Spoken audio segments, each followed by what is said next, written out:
నైజీరియాలో ప్రకృతి విపత్తు సంభవించింది. భారీ వర్షాల కారణంగా పోటెత్తిన వరద తీవ్ర విషాదాన్ని నింపాయి. 2 రోజుల నుంచి ఎడతెరిపి లేకుండా కురుస్తున్న వర్షాల కారణంగా పలు ప్రాంతాలు జలదిగ్బంధంలో చిక్కుకున్నాయి. దీనికి తోడు ఓ భారీ డ్యాం కొప్పుకోలడంతో వరద ఉధృతి ఊహించని విధంగా పెరిగింది. తాజా పరిస్థితి మరింత దారుణంగా తయారైంది. ఈ ప్రకృతి విపత్తు కారణంగా ఇప్పటి వరకు 110 మందికి పైగా మృతి చెందినట్లు అధికార వర్గాలు ధృవీకరించాయి. మృతుల సంఖ్య ఇంకా పెరిగే అవకాశం ఉందని చెప్తున్నాయి.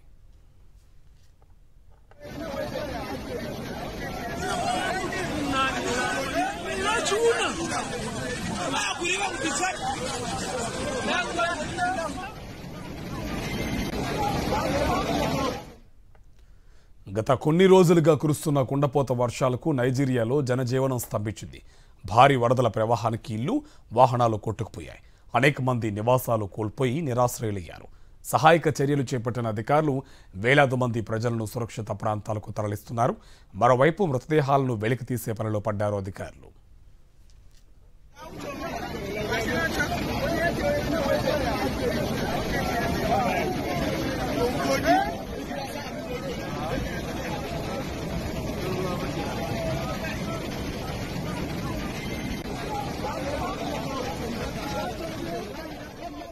ఒక్కసారిగా కుండపోత వర్షం కురవడంతో ఊహించని స్థాయిలో వరదలు సంభవించి భారీ ప్రాణ ఆస్తి నష్టం వాటిల్లిందని అధికారులు తెలిపారు.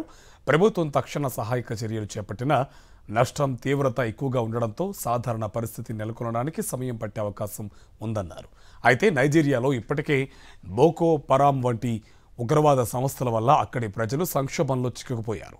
తాజా వరదలు ఈ సంక్షోభాన్ని మరింత తీవ్రతరం చేశాయని అధికారులు అంటున్నారు.